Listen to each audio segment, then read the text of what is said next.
Hello guys, how are you? I hope that you will be fine. I am Jitendra sir and you are watching my YouTube channel JK Digital Classes. So let us start today's class, and today I am going to teach you about future continuous tense.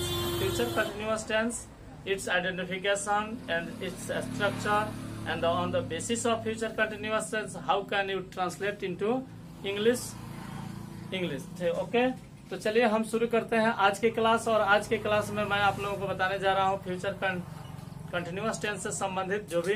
तो इससे पहले मैं यही कहना चाहूंगा कि अगर आप मेरे यूट्यूब चैनल जेके डिजिटल क्लासेस को पहली बार देख रहे हैं तो मेरे चैनल को सब्सक्राइब करना न भूलें और साथ ही बेल आइकन को प्रेस कर दें ताकि इसके बाद जो भी मैं वीडियो अपलोड करूँ सीधे नोटिफिकेशन आपको बता। तो चलिए शुरू करते हैं फ्यूचर कंटिन्यूअस टेंस। तो देख लेते हैं सबसे पहले क्या पहचान के बारे में, ठीक है। तो पहचान देखते हैं। तो जिस हिंदी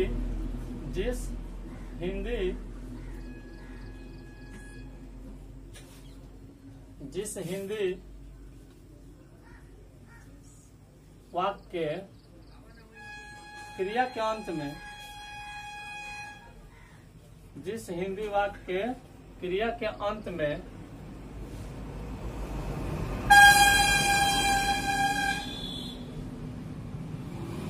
रहा, रही, रहे के बाद गा गे गी हो,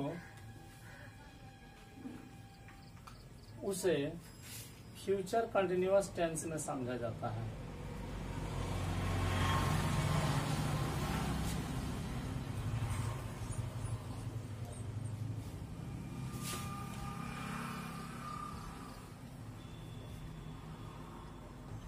ठीक है।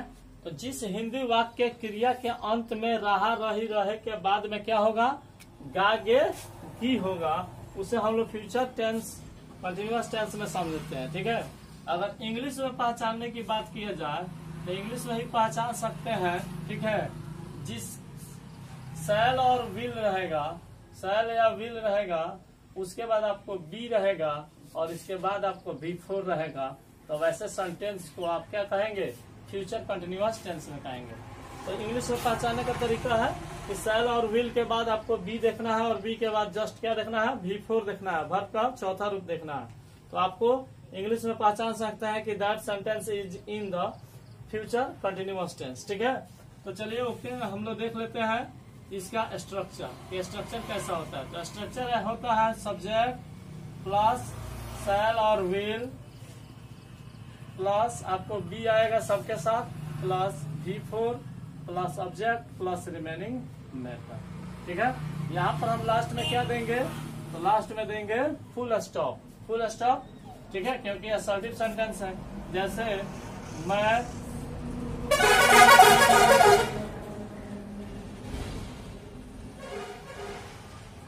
विद्यालय जाता रहूंगा। ठीक है। मैं विद्यालय जाता रहूंगा। तो I shall be going to school. I shall be going to school. ठीक है। क्रिकेट खेलता रहेगा, वह क्रिकेट खेलता रहेगा। तो इसका ट्रांसलेशन कैसे बना सकते हैं, ही विल बी, खेलना का होता है प्ले, प्लेइंग हो जाएगा, B4 होगा, प्लेइंग क्रिकेट। ठीक है। तो इस तरह से ट्रांसलेट इनटू इंग्लिश कर सकते हैं। हिंदी दिया रहेगा, आपको ट्रांसलेशन बनाने में कोई दिक्कत नहीं आएगी। क्या कीजिएगा, सबसे पहले आप सब्जेक्ट को खोज दीजिए। सब्जेक्ट के बाद क्या कीजिएगा, शैल विल का प्रयोग कीजिएगा। बी का प्रयोग सब में करना है। ठीक है। और उसके बाद आपको B4 यानी कि वर्ब 1 को में ING ऐड कर दीजिएगा तो B4 हो जाएगा। और उसके बाद क्या करना है, आपको ऑब्जेक्ट लिखना है। उसके बाद और भी शब्द है तो उसको रिमेनिंग मैटर कहते हैं, तो उसको लिख देना है। ठीक है। तो समझ गए होंगे। सबसे पहले क्या लिखना है, सब्जेक्ट लिखना है। उसके बाद क्या लिखना है, तो शैल या विल। तो बताए थे पिछले वीडियो में कि शैल किस में लगाना है और विल किस में लगाना है। तो आज भी बता दे रहा हूँ कि आई और वी के साथ शैल का प्रयोग करना है, बाकी सबके साथ जो है आपको विल का प्रयोग करना है। ठीक है। अगर उसमें क्या हो कि कुछ निश्चितता हो, चाहे ऐसा हो कि उसमें दर्शा रहा हो दृढ़ प्रतिज्ञा हो, चाहे किसी को धमकी देना हो, तो उस सेंटेंस में हम लोग क्या करेंगे, शैल विल का स्थान चेंज कर देंगे। ठीक है, तो चलिए वहां पर हम लोग आई के साथ विल का प्रयोग करेंगे और वी के साथ विल का, बाकी अदर के साथ शैल का प्रयोग कर सकते हैं जब हमारा दृढ़ संकल्प हो, या किसी को धमकी देना हो, या कोई एकदम जरूरी काम करना हो कि होना ही होना है, अर्थात करना ही करना है, तो आप में उसमें शैल के साथ जो लगाते हैं शैल आई हुई में, तो उसमें विल कर दीजिएगा, और जिसमें विल लगाते हैं उसमें शैल कर दीजिए। जैसे वह निश्चय ही यह काम करेगा, तो उसमें निश्चय आ गया तो करेगा फिक्स है, तो उसमें हम लोग वह के साथ वहां पर शैल का प्रयोग करते हैं, ही के साथ शैल का प्रयोग करते हैं। ठीक है, तो चलिए यहाँ पर हम देखते हैं अब इसके आगे नेगेटिव सेंटेंस। नेगेटिव सेंटेंस में क्या होता है, ठीक है, कि जिसमें नॉट आए। नेगेटिव सेंटेंस यानी कि जिसमें नकारात्मक यानी कि ना का बोध हो, नहीं, आपको क्या होगा इसमें हेल्पिंग वर्ब के बाद क्या आ जाएगा, नॉट आ जाएगा। ठीक है ना, तो हेल्पिंग वर्ब के बाद नॉट आपको आ जाएगा। तो देख लेते हैं कि इसका स्ट्रक्चर क्या होगा। तो नेगेटिव सेंटेंस देखिए,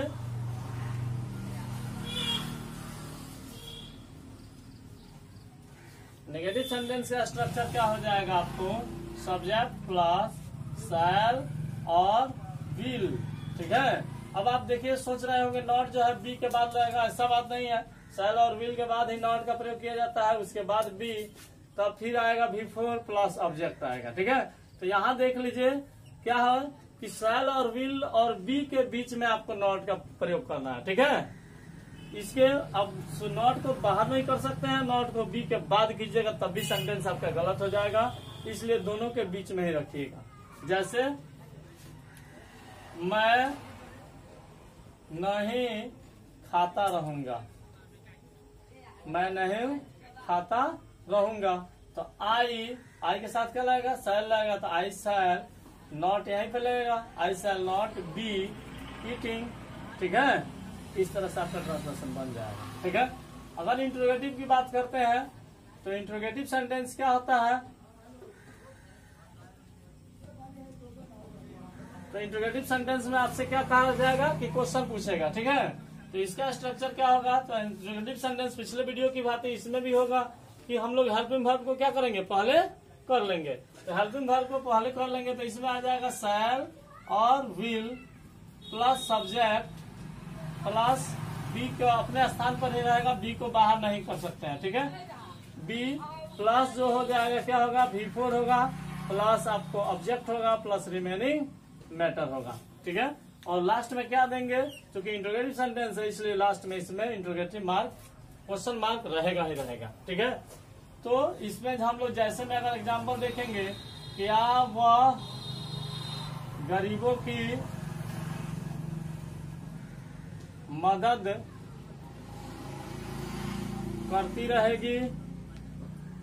ठीक है, क्या वह गरीबों की मदद करती रहेगी, तो हो जाएगा वह है लड़की है, तो उसके लिए सी का प्रयोग करते हैं, सी के साथ विल आएगा, इसलिए हमको विल को बाहर निकालेंगे, विल सी। ठीक है, विल सी बी, मदद करने का हेल्प होता है, तो हेल्प का हेल्प क्या हो जाएगा, V4 हेल्पिंग हो जाएगा, तो will she be helping the poor. ठीक है, इस तरह से आपका ट्रांसलेशन कंप्लीट हो जाएगा, लास्ट में आप क्वेश्चन मार्क दे सकते हैं। ठीक है, तो अगर मान लेते हैं एक और एग्जांपल लेते हैं, तो क्या तुम इस समय पढ़ते रहोगे, क्या तुम इस समय पढ़ते रहोगे, तो विल क्या करेंगे, यू है तो विल ही लगाएंगे, तो हो जाएगा विल यू बी रीडिंग, नहीं, will you be reading at this time. ठीक है, तो हो जाएगा इस तरह से ट्रांसलेशन आपका। इसके बाद देख लेते हैं हम लोग क्या चीज, इंट्रोगेटिव प्लस नेगेटिव सेंटेंस। ठीक है, तो इंट्रोगेटिव प्लस नेगेटिव सेंटेंस में क्या होता है कि जिसमें क्वेश्चन भी पूछा जाए और नॉट का भी यूज हो, उससे हम लोग क्या बोलते हैं, इंट्रोगेटिव प्लस नेगेटिव सेंटेंस बोलते हैं। तो चलिए देख लेते हैं उस सेंटेंस के बारे में जिसमें इंट्रोगेटिव और नेगेटिव दोनों क्या होगा, साथ साथ आएगा। ठीक है, इंट्रोगेटिव प्लस नेगेटिव क्या होगा, साथ साथ आएगा। तो उसको भी देख लेते हैं।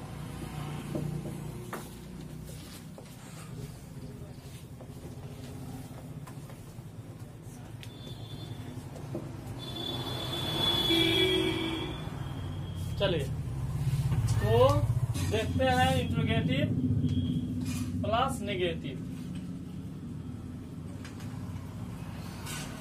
इंट्रोगेटिव प्लस नेगेटिव सेंटेंस अगर की बात किया जाए तो इसका स्ट्रक्चर हम लोगों का हो जाएगा शैल या विल प्लस, इसमें आ जाएगा आपको सब्जेक्ट प्लस आपको नॉट आएगा प्लस बी आएगा plus V4 plus object plus remaining matter plus last में देना है क्या चीज, क्वेश्चन मार्क। ठीक है, तो आपको सबसे पहले शैल विल लगाना है, उसके बाद सब्जेक्ट सर्च कर लेना है, उसके बाद नॉट या बी नॉट, उसके बाद बी प्लस भी वर्ब का चौथा रूप verb form plus object plus remaining matter लिखना है। ठीक है, तो आपका हो जाएगा, जैसे हम एग्जांपल ले लेते हैं, क्या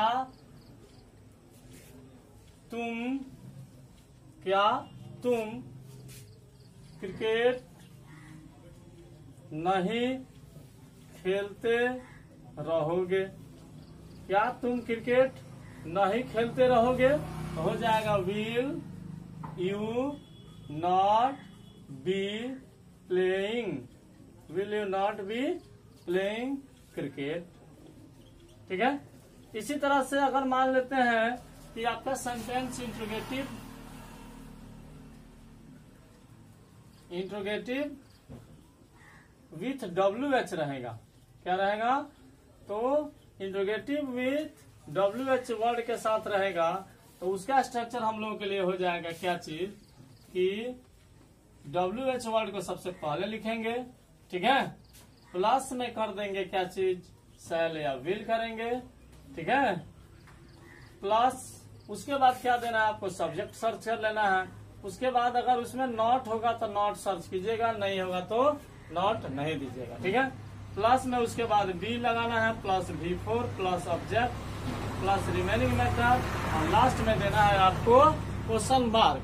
क्यों देना है, क्योंकि इंट्रोगेटिव सेंटेंस है और इंट्रोगेटिव क्वेश्चन से सेंटेंस से क्वेश्चन आस्क किया जाता है, क्वेश्चन प्रश्न पूछा जाता है, इसलिए उसमें लास्ट में प्रश्नवाचक चिन्ह देना है। ठीक है, जैसे हम एग्जाम्पल लेते हैं, क्या को छोड़ देते हैं, इंट्रोगेटिव WH वाला है इसलिए क्या करेंगे, इसको बीच में डालेंगे, मैं क्यों खेलता रहूंगा, मैं क्यों खेलता रहूंगा, तो क्यों आ गया है बीच में, तो इसके लिए वाई आ गया WH वर्ड, वाई मैं है तो शैल रहेगा, why shall I be playing हो जाएगा।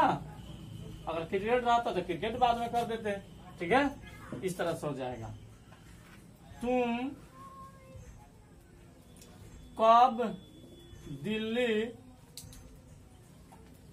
नहीं जाते रहोगे।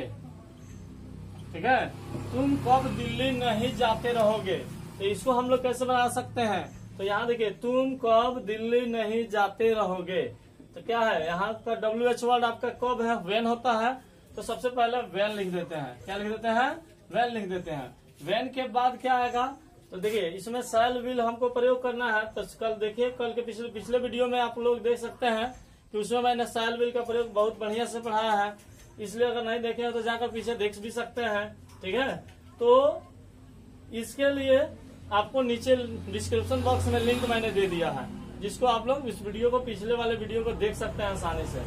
तो चलिए यहाँ पर देखिए, वेन है और यहाँ तुम है, तो तुम के साथ यू है, तो यू के साथ विल का प्रयोग किया जाता है, इसलिए यहाँ पर हम लोग विल प्रयोग कर देते हैं, तो वेन विल। ठीक है, यू यहाँ पर नॉट है, इसलिए यहाँ नॉट आ जाएगा, नहीं है तो वेन विल यू नॉट। उसके बाद क्या देना है, बी देना है, क्या देना है, बी देना है। बी के बाद आपको क्या देना है, V4 देना है। तो यहाँ पर देखिए, जाना है V4 में, तो जाना क्या होता है, गो होता है, तो गो में हम लोग ING जोड़ देंगे तो V4 हो जाएगा, यानी गोइंग हो जाएगा। कहाँ जाना है? तो दिल्ली। तो हो जाएगा when will you not be to going to Delhi. हो जाएगा। तो मैं आशा करता हूं कि आप लोग इस तरह का ट्रांसलेशन जो है बहुत ही आसानी से, अब बिल्कुल आसानी से बना सकते हैं। ठीक है, तो चलिए आज के लिए बस इस वीडियो में इतना ही, और फिर देखते हैं नेक्स्ट वीडियो में कि अगला टेंस कैसा होगा और टेंस जो होगा कहाँ कब समाप्त होगा। आप लोग सोच रहे होंगे जो सर जल्दी जल्दी क्यों नहीं समाप्त कर रहे हैं। ठीक है, तो मैं अब समाप्ति की कगार पर आ गया हूँ, और टेंस जैसे ही खत्म होगा उसके बाद आपको दूसरा टॉपिक मैं लेकर आऊंगा। जो आप कमेंट बॉक्स में लिखिए, ज्यादा से ज्यादा कमेंट कीजिए ताकि मैं वही टॉपिक आपको पढ़ाऊंगा। ठीक है, ओके, थैंक यू। अगर अभी तक आपने मेरा चैनल सब्सक्राइब नहीं किया है तो सबसे पहले सब्सक्राइब कर लें। ठीक है, और ऑल सेलेक्ट कर दें बेल आइकन को प्रेस करके, ताकि आपके पास जो है मेरा वीडियो सबसे पहले पहुंच जाए। Thanks for watching.